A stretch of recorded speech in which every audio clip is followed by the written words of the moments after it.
तो छत्तीसगढ़ में एक पत्रकार को लैट्रिन के टंकी में जो है मार के डाल दिया गया। उत्तराखंड में एक पत्रकार को जो है नदी में फेंक दिया गया। चंपारण के मनीष सिंह नाम के एक सोशल एक्टिविस्ट जो हरसिद्धि के रहने वाले थे, उनके साथ क्या हुआ? राजदेव रंजन हत्याकांड जो अपने बिहार में हुआ। अररिया के एक पत्रकार के साथ क्या हुआ? मधुबनी के एक पत्रकार के साथ क्या हुआ? यानी सिस्टम के बाहर रह के सिस्टम की खामियों को जो है बिहार में या बिहार से बाहर आप दमदार तरीके से नहीं दिखा सकते। हाँ, इन घटनाओं से डर के आपने यूट्यूब खोले? नहीं, डरना और डर के आगे जीतना दोनों में फर्क होता है। डर के बाद घर बैठ जाइए या डर के बाद जो है आप एक ऐसा प्रयास कीजिए कि जीत जाइए।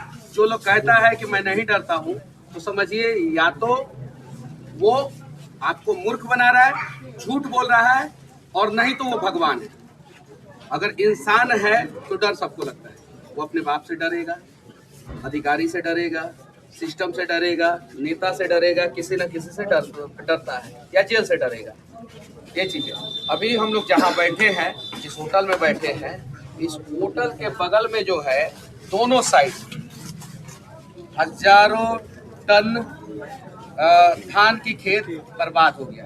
दोनों साइड, सिर्फ दोनों साइड। मैं पूरा चनपटिया विधानसभा नहीं कह रहा हूँ, पूरा चनपटिया विधानसभा में 1 लाख टन से भी ज्यादा जो है धान की खेती बर्बाद हो गई। अब मैं अगर पत्रकारिता करूँ या यूट्यूबर या जो भी है, तो मैं आवाज उठाऊंगा कि इनको मुआवजा दिया जाए, इनको मुआवजा दिया जाए। लेकिन अगर मैं सिस्टम में बैठ जाऊं, तो जिस प्रकार से हरियाणा में 1 एकड़ पे 50,000 रुपया मुआवजा मिलता है, 1 एकड़ पे, मैं सिस्टम में बैठ के वैसा नियम बना दूंगा कि हमारे किसानों का फसल नुकसान होगा तो 1 एकड़ पे 50,000 से 75,000, 1 लाख रुपया मुआवजा लीजिए।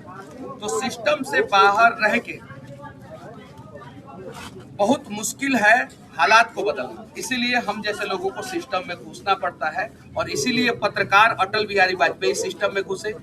इसीलिए पत्रकार जवाहरलाल नेहरू भी थे, लेखक थे, वो भी सिस्टम में घुसे कि नहीं?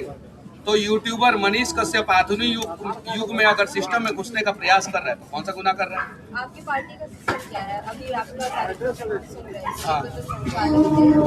उनकी बातों से ऐसा लग रहा है कि चनपटिया में पार्टी को उखाड़ में बटी हुई है, क्योंकि बाकी सबका जो इंट्रोडक्शन हुआ वो बड़े नाम लकड़ी के साथ हुआ।